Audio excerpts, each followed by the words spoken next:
आज का हमारा टॉपिक है सिंपल हार्मोनिक मोशन। तो सबसे पहले हम सिंपल हार्मोनिक मोशन का डेफिनेशन देखते हैं।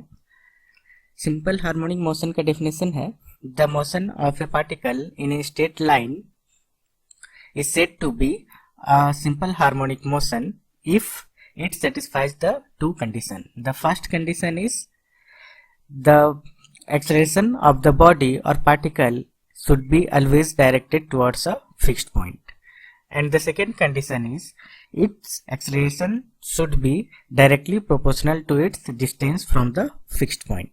तो सिंपल हार्मोनिक मोशन का डेफिनेशन क्या हुआ कि अगर एक बॉडी या फिर पार्टिकल इस तरह से मूव करे एक स्ट्रेट लाइन में कि उस बॉडी का एक्सेलरेशन हमेशा ही एक fixed point, suppose this fixed point is O, हमेशा ही इस फिक्स्ड पॉइंट की ओर डायरेक्टेड हो। और दूसरा कंडीशन क्या कहता है कि अगर किसी टाइम टी पे ये बॉडी एक्स डिस्टेंस पे है अगर इस फिक्स्ड पॉइंट से, तो इसका एक्सेलरेशन क्या हो, d2x बाई dt स्क्वायर, ये डायरेक्टली प्रोपोर्शनल हो x की। तब हम क्या कहेंगे, तब इस तरह के मोशन को हम क्या कहेंगे, सिंपल हार्मोनिक मोशन। तो अब हम समझते हैं सिंपल हार्मोनिक मोशन किस तरह से काम करता है। तो सपोज एक फिक्स्ड पॉइंट हम ले लेते हैं, suppose this O is the fixed point, और ये बॉडी इस स्ट्रेट लाइन पे मूव कर रहा है। Okay, suppose at time t equal to 0 ये डिस्प्लेसमेंट है हमारा a from the fixed point. ये डिस्प्लेसमेंट क्या है, a है। x का वैल्यू क्या है हमारा, अभी a है। Okay, time t equal to 0 पे इस बॉडी को रिलीज कर दिया गया, इसे छोड़ दिया गया, क्योंकि फर्स्ट कंडीशन के आधार पर क्या है कि बॉडी का एक्सेलरेशन हमेशा इस फिक्स्ड पॉइंट की ओर काम कर रहा है। ओके, मींस एक फोर्स हमेशा ही काम कर रहा है किसके डायरेक्शन में, ओ की ओर ये फोर्स हमेशा एक काम कर रहा है। तो इस एक्सेलरेशन की वजह से ये बॉडी मूव करना शुरू करेगा, यहाँ से मूव करते हुए ये ओ पे पहुंच जाएगा। ओके, जब O पे पहुंच जाएगा तो इसका एक्सेलरेशन क्या हो जाएगा, अब एक्सेलरेशन इस पॉइंट पे 0 हो जाएगा और ये मैक्सिमम वेलोसिटी को अचीव करेगा। इस टाइम पे ये मैक्सिमम वेलोसिटी को अचीव करेगा और इस पॉइंट O पे डिस्टेंस क्या हो जाएगा, 0 हो जाएगा। तो एक्सेलरेशन 0 हो जाता है, डिस्प्लेसमेंट 0 हो जाता है, लेकिन इस वेलोसिटी के वजह से ये आगे मूव करेगा। ओके, जैसे ही ये ओ पॉइंट से शिफ्ट करता है राइट साइड, तब अकॉर्डिंग टू द कंडीशन 1 इस पे एक्सेलरेशन किस डायरेक्शन में लगेगा, इसके ऑपोजिट डायरेक्शन में टुवर्ड्स ओ एक्सेलरेशन काम करेगा। इसका मतलब बॉडी रिटार्ड करना शुरू करेगा, इसका वेलोसिटी धीरे धीरे घटता जाएगा और इसका वेलोसिटी घटते घटते ये एक पॉइंट पे पहुंचेगा। इस पॉइंट पे पहुंच के इसका वेलोसिटी फिर क्या हो जाएगा, 0 हो जाएगा। ओके, फिर इस पॉइंट पे वेलोसिटी 0 हो जाता है, ठीक है, x का वैल्यू फिर a हो जाता है, इसका डिस्टेंस O से x का वैल्यू a हो जाएगा और इसका एक्सेलरेशन O की ओर काम करेगा। तो एक फोर्स फिर यहाँ पे काम कर रहा है O के डायरेक्शन में, क्योंकि डिस्प्लेसमेंट हमारा A है, वेलोसिटी 0 है, लेकिन इस फोर्स के कारण ये फिर से लेफ्ट साइड की ओर ये मूव करना शुरू करेगा। तो इस तरह से ये बॉडी ऑसिलेट करता रहेगा। ओके, तो इस तरह से हम देख रहे हैं कि बॉडी का मोशन किस तरह से होता है। अब मैथमेटिकल डेरिवेशन पे आते हैं। हमारा एम क्या है कि इस मोशन का, इसके मोशन को, इसके डिस्प्लेसमेंट या डिस्टेंस को किस तरीके से लिख सकते हैं, x को हम t के फंक्शन के रूप में किस तरह से इसको डिस्क्राइब कर सकते हैं, इसके वेलोसिटी को किस तरह से हम डिस्क्राइब कर सकते हैं और इसके एक्सेलरेशन को किस तरह से डिस्क्राइब कर सकते हैं, ये सारे चीज हम देखेंगे। फिर इसके बाद हम टाइम पीरियड देखेंगे। टाइम पीरियड कि एक कंप्लीट ऑसिलेशन में इस बॉडी को कितना टाइम लग रहा है। ओके, तो ये सारी चीज हम देखेंगे। तो हमारा सेकेंड कंडीशन क्या कहता है कि acceleration d2x/dt² is directly proportional to x। तब ये प्रोपोर्शनल अगर हम रिमूव करते हैं तो एक प्रोपोर्शनलिटी कांस्टेंट लगता है, जिसको हम क्या करेंगे, म्यू से डिनोट करेंगे, तो ये हो जाता है म्यू एक्स। और एक हम नेगेटिव साइन लगाते हैं। नेगेटिव साइन क्यों लगाते हैं, क्योंकि ये किसी भी पॉइंट पे अगर हम देखें तो डिस्टेंस और वेलोसिटी d2x/d2² दोनों का डायरेक्शन क्या है, ऑपोजिट है।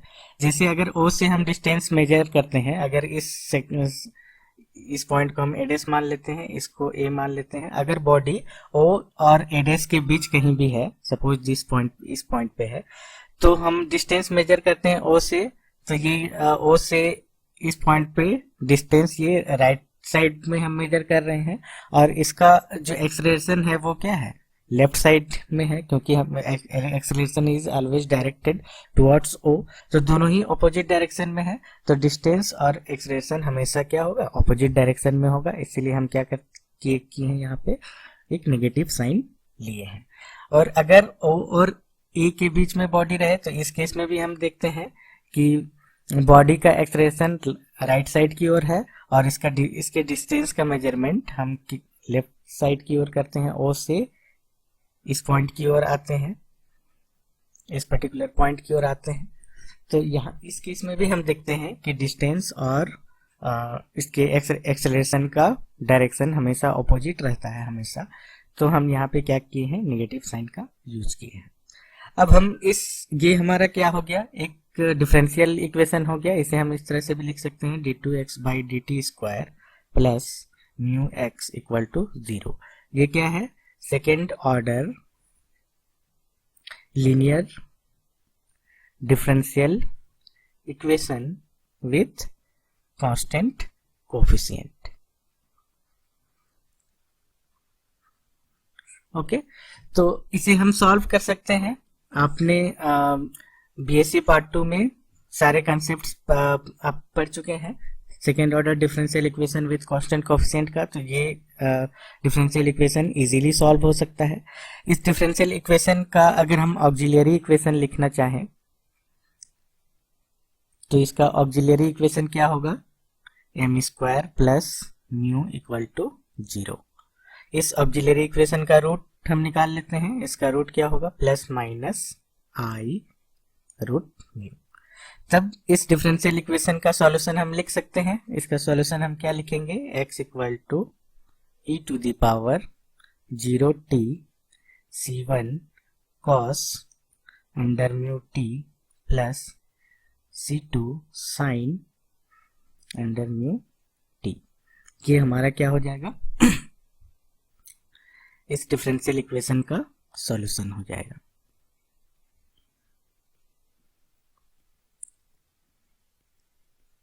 ये हमारा सॉल्यूशन है। तो इसे हम नोट डाउन कर लेते हैं। x इक्वल टू क्या निकल के आ गया solution, c1 cos under mu t plus sine under root mu t।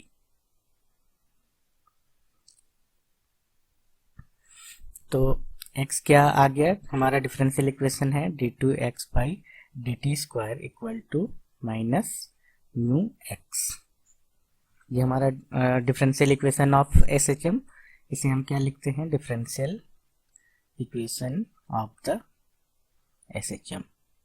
तो इसका सॉल्यूशन हमें क्या मिला, x equal to c1 cos root mu t plus c2 sin root mu t। Okay, इसे डिफरेंशिएट कर देने पर हमें क्या मिलेगा, t के रेस्पेक्ट में वेलोसिटी मिल जाएगा। तो वेलोसिटी का एक्सप्रेशन क्या होगा, -c1 root mu sine root mu t plus c2 root mu cos root mu t। इसे फिर से हम अगर डिफरेंशिएट कर दें तो हमें क्या मिलेगा, एक्सेलरेशन का एक्सप्रेशन मिलेगा। Okay, minus c1। खैर एक्सलेशन के एक्सप्रेशन की जरूरत है नहीं क्योंकि वो तो पहले ही हम देख चुके हैं कि d2x by dt square equal to क्या है, माइनस म्यू एक्स है। ओके, तो अब हम अपनी कंडीशन पे आते हैं। एक इनिशियल कंडीशन ले लेते हैं, मोशन का इनिशियल कंडीशन ले लेते हैं। हमने क्या कहा था कि जब बॉडी ए पे था तब हमारा डिस्प्लेसमेंट क्या था, x equal to A, time क्या था इस वक्त 0, और वेलोसिटी क्या था dx by dt equal to 0। तो इस इनिशियल कंडीशन को हम लगाते हैं इक्वेशन 2 और इक्वेशन 3 पे। तो जब t इक्वल टू 0 था तो फ्रॉम इक्वेशन 2 इम्प्लाइज क्या है हमारा, देखिए जब t इक्वल टू 0 था तो x का वैल्यू a है, और t इक्वल टू 0 इक्वेशन 2 पे पुट करने पे राइट हैंड साइड पे क्या आता है c1, t इक्वल टू 0 पे साइन रूट म्यू t का वैल्यू 0 हो जाता है तो c1 इक्वल टू a आ जाता है। ओके, और t इक्वल टू 0 जब हम इक्वेशन 3 पे पुट करते हैं तब क्या आता है, dx बाई dt का वैल्यू 0, वेलोसिटी 0 है एट द पॉइंट a, और राइट हैंड साइड क्या आ जाता है, ये पार्ट हमारा 0 हो जाता है, और यहाँ पे cos 0 का वैल्यू 1, तो ये c2 रूट म्यू आ जाता है। Since root mu is not equal to 0 तो c2 बराबर 0 हो जाता है।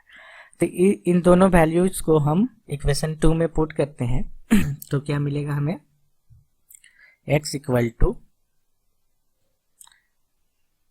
c1, x equal to c1 के बदले में हम क्या पुट करेंगे, a cos mu t। Okay, और c2 का वैल्यू 0। तो x का वैल्यू, डिस्टेंस का वैल्यू हमें मिल गया, एंड dx बाई dt क्या मिलेगा, dx by dt equal to minus a root mu sine root mu t। अगर इस एक्सप्रेशन को हम x के टर्म में लिखना चाहें तो क्या लिख सकते हैं, साइन रूट म्यू t को हम लिख सकते हैं under root 1 minus cos square root mu t। अब कॉस का वैल्यू यहां से पुट कर देते हैं तो minus a root mu under root 1 minus x square by a square हो जाता है। तो ये वैल्यू क्या आ जाता है, a का वैल्यू यहाँ से कैंसल आउट हो जाता है, तो माइनस a कैंसल आउट हो जाएगा, तो minus mu under root a square minus x square. ये हमें वेलोसिटी का एक्सप्रेशन मिल जाता है यहाँ से। ओके, ये डिस्टेंस का एक्सप्रेशन और ये वेलोसिटी का एक्सप्रेशन। अब हम देखते हैं कि एम्पलीट्यूड किसे कहते हैं। The maximum distance of the object from the fixed point is called the amplitude of the SHM. तो हमारे केस में क्या हुआ, ये फिक्स्ड पॉइंट था, मैक्सिमम डिस्टेंस ये है जिसका वैल्यू क्या है, जिसका वैल्यू है a, स्मॉल a। तो एम्पलीट्यूड का वैल्यू हमारे केस में क्या हो गया, a unit. Okay, then time period, the total time of one complete oscillation is called time period. तो टाइम पीरियड कैसे कैलकुलेट करेंगे, वन कंप्लीट ऑसिलेशन पहले क्या हो ये देखते हैं। बॉडी ए से मूव करता है, ऑफ तक पहुंचता है, फिर ये वापस ए डैश पे पहुंचता है, फिर इसके बाद रिटर्न ओ पे आता है और फिर ये ए पे पहुंच जाता है। Means A to O, then O to A dash, then A dash to O, and then O to A. जब ये चारों मोशन कंप्लीट होता है तब हम लोग क्या कहते हैं, एसएचएम का कंप्लीट ऑसिलेशन कहते हैं। तो चूंकि इस चारों मोशन में सेम टाइम हमें लगता है तो एक हम निकाल लेते हैं कि ए टू ओ की दूरी तय करने में बॉडी को कितना टाइम लगा, फिर 4 से मल्टीप्लाई कर देते हैं तो हमें टोटल टाइम पीरियड मालूम हो जाता है। तो एक्स का एक डिस्टेंस का एक्सप्रेशन हमें क्या मिला, ए कॉस म्यू टी। ओके, तो इस एक्सप्रेशन के हिसाब से बॉडी ए से मूव करना शुरू किया at time t equal to 0 and suppose at time t equal to capital T ये कहाँ पहुंच गया, ओ पे पहुंच गया, और ओ पे एक्स का वैल्यू हमारा क्या है, 0 है। तो इन दोनों वैल्यू को हम इस एक्सप्रेशन में पुट कर देते हैं तो क्या मिलेगा, 0 equal to A cos mu capital T. क्योंकि A is not equal to 0 तो यहां से क्या आ जाएगा, cos root mu capital T equal to 0। 0 को हम क्या लिख सकते हैं, कॉस पाई बाई 2, तो root mu t equal to क्या आ गया, पाई बाई 2। सॉरी, इसको हम टी डैश से डिनोट कर देते हैं। ओके, तो टी डैश हमारा क्या निकल के आ गया,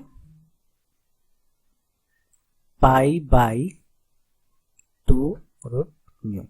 तो टोटल टाइम पीरियड क्या हो जाएगा, ये तो हमारा हो गया, टी डैश क्या हुआ, time taken by the particle from A to O. Okay, तो कंप्लीट ऑसिलेशन के लिए जिसको हम कैपिटल टी से डिनोट कर रहे हैं टोटल टाइम पीरियड को, ये क्या हो जाएगा, 4 इंटू टी डैश, तो 4 into pi by 2 root mu. तो इस तरह से टाइम पीरियड क्या निकल जाता है, 2 pi by root mu. Okay, then आता है frequency, the number of complete oscillations per unit of time. It means हम क्या देखे अभी, 2 pi by root mu time पे कितना होता है, एक कंप्लीट ऑसिलेशन।